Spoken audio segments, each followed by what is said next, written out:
हे यार का फालतूगिरी आहे यार. मी विचारणार आहे तू थांब यार. अरे काय आहे यार तू गप्प बस यार. मी विचारणार आहे त्यांना. आपली एकांकिका नंबरात काढत नाही म्हणजे मी जजना विचारणार आहे. काय फालतूगिरी आहे यार. तू शांत राहा, तू शांत राहा. अरे हेच केलंय यार एकांकिकेत पण मी. शांतरा वाक्यच नव्हतं यार मला. मी न दिलेल्या वाक्यांचा राग तू जजवर काढणार आहेस का? किती शब्द बोलणार आहेस तिथे जाऊन? मी काय खूप शब्द बोलायला नाही चाललोय. मग मी जाणार आहे आणि फक्त 2 शब्द बोलणार आहे. ए मूर्ख बावळट. झालं खाल्ली माती. ए मूर्ख ही 2 शब्द आहेत. काय बावळट कशाला बोललास तू? हे ऍडिशन घेतोस ना म्हणून मी तुला एकांकिकेत वाक्य देत नाही. तू जा सेट भर जा टेम्पो मध्ये. ठीक आहे मी भरतो सेट. हा पण मी त्याच्यानंतर बनायला घेऊन बसणार आहे. तू जजशी बोल जा. तुम्ही बसणारच? हा मी चाललोय. मी जॉईन होतो नंतर. जास्त नको कळलं, जास्त नको. हा तुझा बस. तुझ्या स्किट साठी राखून ठेवे. ए प्राजक्ता प्लीज तू यांना नीट घेऊन जा. दोघं तुला माहितीयेत खूप होते. मग 2 पेग नंतर जजला फोन करून शिव्या घालतात. 4 नंतर डिरेक्टरला शिव्या घालतात. तर त्यांना काही भान राहत नाही. तू प्लीज हे सगळं सांभाळून घे. मला जजशी बोलायचंय. जज कुठेत ना मला अंदाज आहे. हॅलो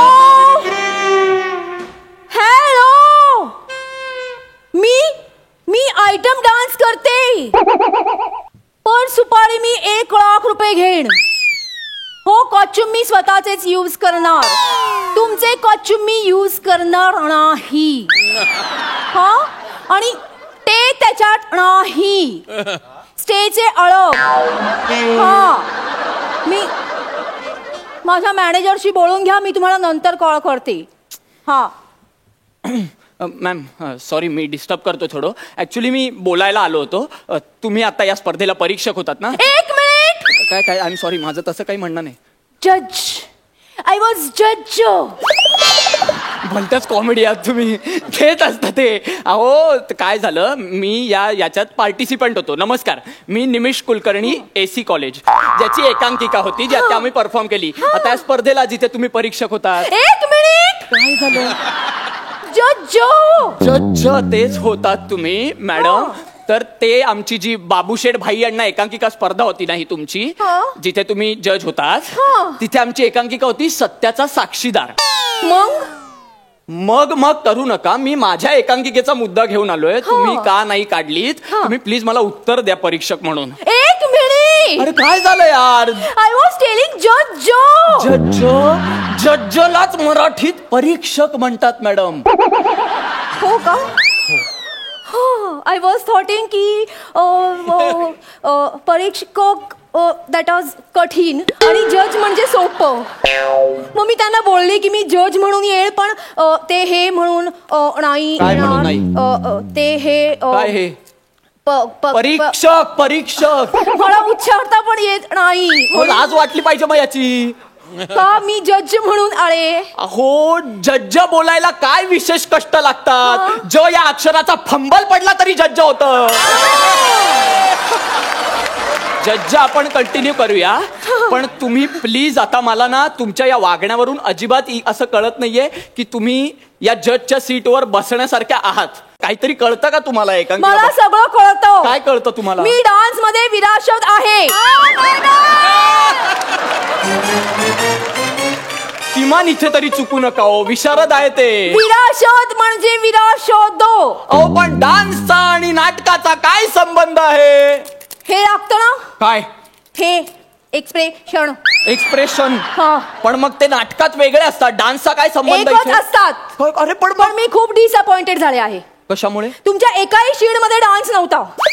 अहो कशाला घालू मी डान्स? आम्हाला 45 मिनिटं मिळतात. त्याच्यात विषय कसा बसा आम्हाला पोहोचवताय तोवर आम्ही डान्स घालायचा. म्हणजे लागली वाड्डी बार व्हायचा. मी एक तरी डान्स करायला नको? अरे पण का करायचा? एक ठुमका तरी लावायचा किंवा एक जलवा तरी दाखवायचा तुम्ही. दुसरे जज कुठे आहेत यार? मला त्यांच्याशी बोलायचं. मला प्रश्न विचार. दुसरे जज कुठे आहेत? ते जादूच्या शोळा गेले. अरे कमाल आहे. एक एकांकिकेची स्पर्धा बघून लगेच दुसरीकडे जादू बघायला जातो तो माणूस. म्हणजे कमाल आहे. ते जादूगार होते. ते जादू करायला गेलेत? गायब झाले. हो ते जे इथे तुमच्या बाजूला सीटवर रंगीबेरंगी कपडे घालून असे जज करत ते जज होते. हो ते जादूगार आहेत. हो आणि त्यांना एकांकी स्पर्धेला जज म्हणून बसवलं होतं. हो अच्छा, तरीच ते म्हणत होते. म्हणजे रिझल्ट नंतरच्या भाषणात ते म्हणाले नाही का की मला कुठल्याच एकांकिकेत मॅजिक दिसलं नाही. मी खूप डेप्थ म्हणून विचार केला की काय बोलताय ते. आता कळतंय त्यांना मॅजिक अपेक्षित होती. पण ते खूप डिसअपॉइंटेड झाले. हा, म्हणजे बरोबर आहे ना. त्यांना काय अपेक्षित होतं की शेतकरी असा येणार त्यांच्या सीन मध्ये असं सॅड बनून आणि धोतरातून काय कबूतर काढून दाखवणार. मग तुमच्या एकाही सीड मध्ये जादू नव्हती ना. अरे मग का टाकायची तरी बरं झालं त्या दुसऱ्या सीड मधल्या एका मुलाने पत्त्यांची जादू केली. मग त्याला दिला बेस्ट ऍक्टर. त्यांनी जादू केली म्हणून. हा, अरे तो एका ब्रिजच्या खालच्या सीन मध्ये पत्ते चुकून त्याच्याकडे उडाले म्हणून ती जादू वाटली आणि त्याला बेस्ट ऍक्टर देता तुम्ही. अरे बेस्ट जादूगार असा अवॉर्ड काढाला तुम्ही. तुम्हाला नाही आवडलं ना. नाही. कसं नाही आवडलं ना. नाही, मला पण नाही आवडलं. मग तुम्ही का नाही बोलला. मी बोलली त्यांना. मग काय म्हणाले. ते म्हणाले मी ऍक्टर काढतो, तू ऍक्ट्रेस काढ. काढलं तुम्हाला दोघांना पाहिजे मॅडम. या स्पर्धेतून तुम्हाला दोघांनाही काढलं पाहिजे. एक मिनिट, असं तुम्ही ओरडू शकत नाही मला. गप्प बसा हो तुम्ही. आणि तुम्ही बेस्ट ऍक्ट्रेस काढलं म्हणता तुम्ही. हो, काय कमी होती माझ्या एकांकिकेतल्या ऍक्ट्रेस मध्ये. इतकं कमाल काम प्राजक्ता होती माझ्या एकांकिकेची लीड ऍक्ट्रेस. इतकं सुंदर अभिनय केला तिने कधी नव्हे तो. आणि तुम्ही तिला बेस्ट ऍक्ट्रेस सोडा कॉन्सोलेशन पण दिलं नाही. कशी बोलली ती. कशी बोलली. ती कशी बोलली. अरे मी डिरेक्टरनी सांगितलं तसंच बोलली ती. ती एकदम प्लेन बोलली. माझ्यासारखी ऍक्ट्रेस असती ना तर मी धमाका केला असता. खरंच. मग बरं बघू दे जरा. तुम्ही माझ्या अश्लीलाला ताळावर नाचवताय.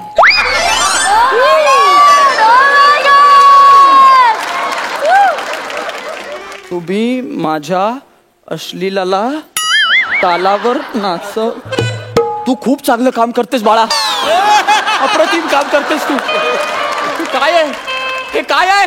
मी असाच डान्स करते. अहो मग नका करू. हा असा अभिनय नसतो, डान्स असतो हा. मी हा डान्स असाच करते. अहो मग नका करू ते. माझ्या एंट्रीच्या आधी टाळ्या वाजतात, शिट्ट्या वाजतात, फेटे उठतात. अहो फेटे त्यांनी आपल्याला दिले पाहिजे मग उडवणार आपण.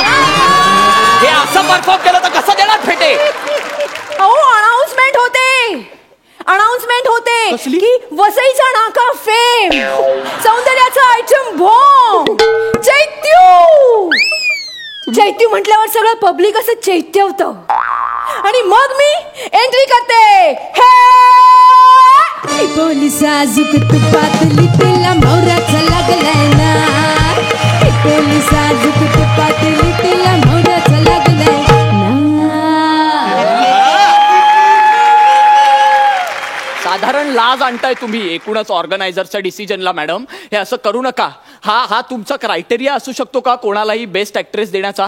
हा हो, ऍक्टर ऍक्ट्रेसचं ना आता आपण सोडून देऊया. का? एकांकिकेच्या मुद्द्यावर येऊया आपण. एकांकिकेचं बोला. बेस्ट एकांकिकेचं प्राइस कोणाला दिलं. त्या फालतू कॉलेजला. आम्हाला का नाही दिलं. किती फालतू परफॉर्म केलं त्या कॉलेजनी. बेस्ट एकांकिका देण्याच्या लायकीचं होतं ते. अहो लाऊड म्युझिक, वाटेल तिथे लाईट्स, मध्ये लाईट्स वाल्याने ऑडियन्स लाईट पण दिला होता. हे कोणतं लाईटिंग आहे. हा नेपथ्य वाटेल ते. अहो स्टेजवर स्क्रिप्ट घेऊन पाठ करत होता त्यांचा एक ऍक्टर. एक ऍक्टर दुसऱ्या ऍक्टरला आजोबा आले म्हणून नाना म्हणाला तर नाना पाटेकरची मिमिक्री करून दाखवली त्यांनी. हे कोणते नाटक आहे तुमचं. आणि त्याला तुम्ही बेस्ट नाटकाचा प्राइस देता. तुम्हाला माहितीये तुमच्या डिसिजन मुळे काय झालंय. काय वाट लागलीये. आनंदाच्या भरात त्या एकांकिकेच्या डिरेक्टरला माइल्ड हार्ट अटॅक आलाय. हो, पण मी काय करू शकते त्यात. तुम्ही चांगला रिझल्ट लावू शकता मॅडम. त्यांच्यावर दा आला होता. कोण. समीर दा. नाही. प्रसाद दा. तसं नाही. कोण. आमच्या दोघांमध्ये खूप असे वाद झाले ऍक्टर ऍक्ट्रेस म्हणून. तर आम्ही मग ते एकांकिका काढण्यासाठी ना आदा पादा खोंड पादा दामोजीचा घोडा पादा केलं. दा त्यांच्यावर आलं, त्यांना प्राइज देऊन टाकलं. आता पण माझ्यावर दा आलं. तुमचं नशीबच फुटकं आहे. मॅडम आम्ही दीड महिना तालीम करतो. ते तुमचा दामोजीचा घोडा पादावा याच्यासाठी करतो आम्ही. आम्ही मेहनत करतो एकांकिकेसाठी. जीव तोडून त्याच्यात होतो सगळं. आणि तुम्ही दामोजीचा घोडा.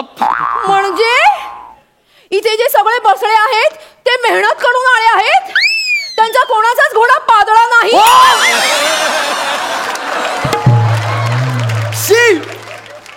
वाटेल ते बोलता हो तुम्ही फालतू आहात. एक मिनिट, मला फालतूकडे बोलायचं नाही. ऑलरेडी रिझल्ट लागलेला आहे. तुमचा नंबर द्या जरा मला. का तुमच्या प्रायव्हेट बैठका असतात? तुमच्या टीचरचा मला नंबर द्या. कशाला? मी त्यांना सांगेन माझ्याकडे काही काम आलं तर.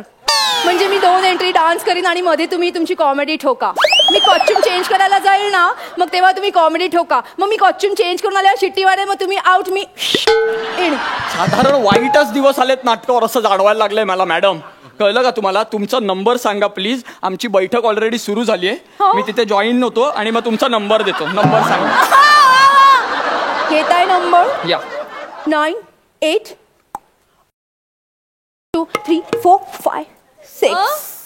काहीच सरळ नाहीये तुमचं. मी हा नंबर आहे, तो माझा मित्र आहे पृथ्वीक म्हणून. तो आत्ताच इथून गेला. मी त्याला देतो. मग तो रात्री साधारण 2-2:30 वाजता तुम्हाला फोन करेल. तुम्ही असाल ना म्हणजे जागा? मी रात्री बिझी असते. प्लीज जाग्या राहा, थोडा वेळ काढा. तो फोन करेल आणि हे जे नसानसात रंगभूमी हे सगळं तो तुम्हाला क्लिअर समजावेल. अख्खा इतिहास सांगेल रंगभूमीचा. म्हणजे विष्णुदास भावेंपासून सुबोध भावेपर्यंत सगळं सांगेल तुम्हाला. तुम्ही टेन्शनच घेऊ नका.